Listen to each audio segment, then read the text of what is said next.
जी, हर हर महादेव, जमा भद्रकाली की। आज मैं आपसे कुछ पृथ्वीराज चौहान की 3 गलतियों को साझा करने आया हूं, जिस इतिहास की 3 गलतियों से हमें कुछ सीखना चाहिए और हमें कुछ ज्ञान लेना चाहिए, और वो गलती हमें अपने जीवन में नहीं दोहरानी है, जिससे हमें काफ़ी कुछ सीखने मिलेगा और काफ़ी कुछ आप इतिहास के जरिए भी अपने धर्म को सीख पाएंगे। और बड़े बड़े राजाओं ने क्या गलतियां करी वो हमें नहीं करनी है अपने जीवन में। ये हमें इससे समझने में आसानी रहेगी। तो पृथ्वीराज चौहान की मैं आपको प्रथम गलती बताना चाहूँगा। वैसे ये उनकी गलती भी ना कहें, एक कुछ और कहें तो भी चलेगा। और मैं पृथ्वीराज चौहान का एक राजपूत वंशज होने के नाते मैं उनका महान सम्मान करता हूँ, और मैं उनका कोई भी कटाक्ष नहीं कर रहा हूँ। मैं उन्हें दिल से अपना अपना चक्रवर्ती राजा मानता हूँ और उनकी इज्जत करता हूँ। अब मैं आपको उनकी प्रथम गलती बताना चाहूँगा, और ये गलती उनकी नहीं, हमारे हिंदू धर्म में सबकी है। और पर मैं आपसे कहना चाहूँगा, हमारे हिंदू धर्म में ये होता है कि कोई भी किसी का साथ नहीं देता, और जब किसी व्यक्ति पे, दूसरे व्यक्ति पर संकट आता है तो मनुष्य ये सोच लेता है कि हमें उसके ऊपर संकट आया है, हम क्यों उसका साथ दें।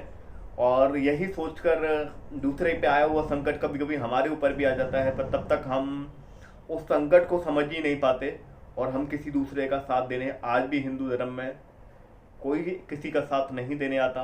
तो मैं आप सबसे यही कहना चाहूँगा, हिंदू धर्म में एकता बनानी है और हम अपनी सनातन संस्कृति को बचाना चाहते हैं, और अगर हिंदू धर्म को बढ़ाना चाहते हैं तो हमें एकता से रहना होगा, और एकता ही जीवन का सार बनाना होगा। अब पृथ्वीराज चौहान इतने बड़े राजा थे और चक्रवर्ती राजा थे, और दिल्ली, उस समय दिल्ली का खजाना सबसे अधिक खजाना था। तो मोहम्मद गौरी एक मुस्लिम आक्रमणकारी, क्योंकि जितने धर्मों को नष्ट किया है, जितने आक्रमणकारी रहे हैं, सभी मुस्लिम ही आक्रमणकारी रहे हैं। चाहे जैनों को नुकसान पहुंचाया हो, चाहे बौद्धिया को, चाहे हमारे पंजाबी भाइयों को, हमारे पंजाबी धर्म भाइयों को, पंजाबियों को मैं अपना भाई ही मानता हूँ। तो जितने लोगों को भी नुकसान पहुंचाया है, मुस्लिमों ने ही पहुंचाया है। तो वो भी एक मुस्लिम आक्रमणकारी था, मोहम्मद गौरी।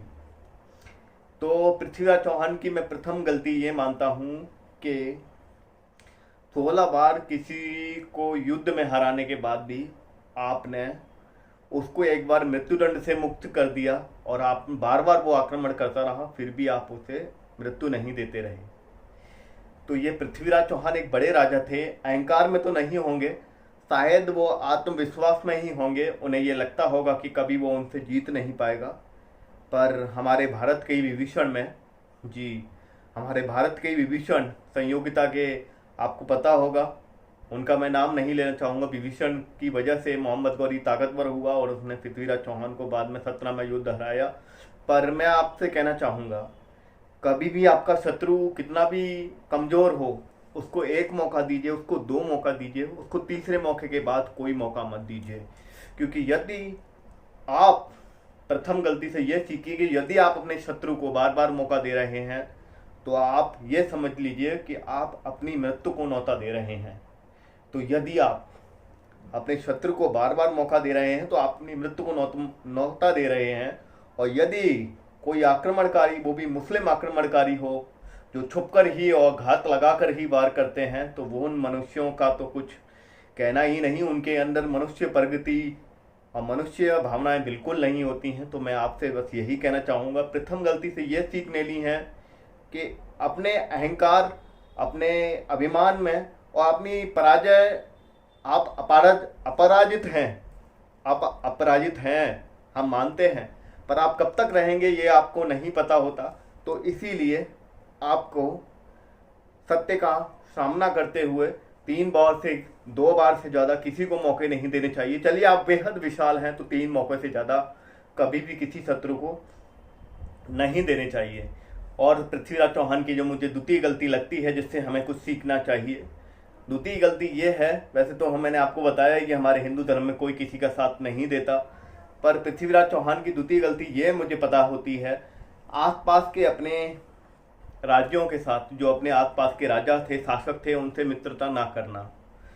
क्योंकि अगर कोई मित्र होता, कोई बंधु होता, कोई भी सखा होता, तो उस समय ऐसा तो है नहीं कि हमारे हिंदू धर्म में किसी के अंदर मातृ भावना ना हो या किसी में वो दर्द ना गया हो, तो कोई ना कोई तो साथ देने आता। जैसे बाद में बंदा बहादुर का हमारे हिंदू भाइयों ने बहुत सारे साथ दिया, हमारे पंजाबी भाइयों के साथ भी हमारे हिंदू भाई लड़े और उस आक्रमणकारी को, गुरु गोविंद साहब के परिवार को, हमारे गुरु साहब के परिवार का बदला लिया उस तरह से। तो ऐसा नहीं हो सकता था, तो शायद महान राजा शासक होने के नाते भी पृथ्वीराज चौहान यहाँ पर कुछ चूक कर गए, मैं ऐसा मानता हूँ। ये मेरा निजी विचार है, जो मुझे लगता है कि मुझे आपसे ये कहना चाहिए कि, और ये मैं आपको इसीलिए बता रहा हूँ कि आसपास के अपने लोगों से, आप कितने भी विशाल हो जाएं, पर आपके आसपास का व्यक्ति अगर आपके साथ नहीं है तो आप फिर भी शिकस्त हासिल कर सकते हैं। इसीलिए अपने आसपास प्रेम भाव, मित्रता और विचार अपने बना के रखिए, ताकि जब भी आप संकट में आए तो आपका आसपास का व्यक्ति है। अब तो पहले तो राजा महाराजा होते थे, अभी आपका आसपास का व्यक्ति ही आपका साथ देगा, कोई बाहर का साथ नहीं देने आएगा।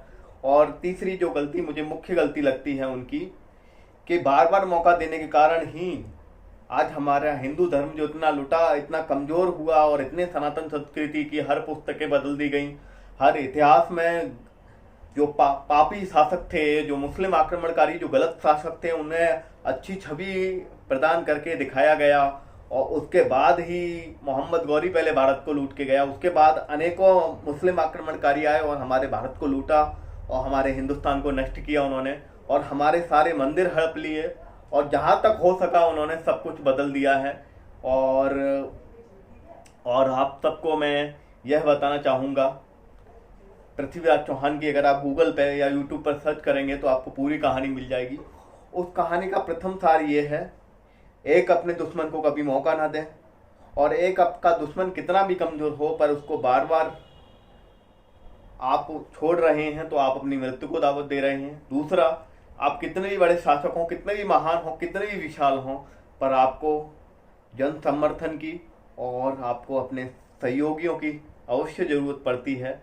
और यदि हम जो गलती करते हैं उससे हमारी आने वाली पीढ़ियों को, हमारे आने वाले समाज को नुकसान होता है, तो हमें एक राजा का, एक शासक का ये दायित्व तो होता है कि उसको आगे की सोच कर चलना होता है, जो शायद पृथ्वीराज चौहान ना समझ सके।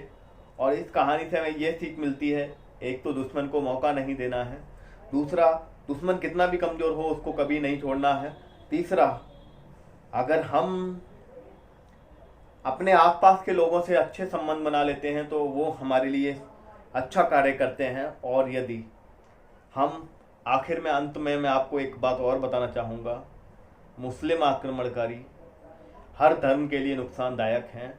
मुस्लिम आक्रमणकारियों की सोच ही है काफिरों को कत्ल करना, तो इसीलिए हमारे जो भी धर्म हैं, सनातन संस्कृति में भरोसा करते हैं या अपने गुरुओं को मानते हैं, वो ये जान लें कि मुस्लिम आक्रमणकारियों ने ही हमारे देश को सबसे ज़्यादा नुकसान पहुंचाया है, और आज भी उन्हीं आक्रमणकारियों की मानसिकता उसी तरह की है। और जो उन मानसिकता के कबीलों के वंशज जो आज भारत में हैं, वो भी हमारे आक्रमणकारियों की तरह ही सोच रखते हैं और हमारे और धर्म और जाति के मनुष्यों को बदनाम कर रहे हैं।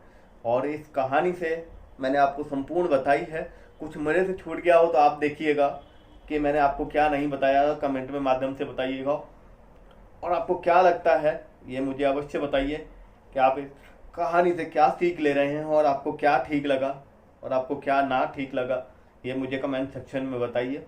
और मैं आपसे बस यही कहना चाहता हूँ, जो मेरे रूप से, मैं महान पृथ्वीराज चौहान का वंशज हूँ, मुझे गर्व है महाराज पृथ्वीराज चौहान पे। पर देखिए, किसी इंसान को अंधभक्त होना ये गलत बात है।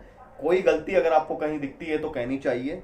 17 बार बहुत बड़ी बार होता है, तीसरी बार, चौथी बार, 11वीं बार तक उन्हें मृत्युदंड देना चाहिए था, ये मेरा मानना है। आप क्या कहना चाहते हैं कमेंट में सेक्शन में रिप्लाई कीजिएगा। चैनल को लाइक करें, वीडियो सब्सक्राइब करें। धन्यवाद। हर हर महादेव। जय मां भद्रकाली, जय श्री राम।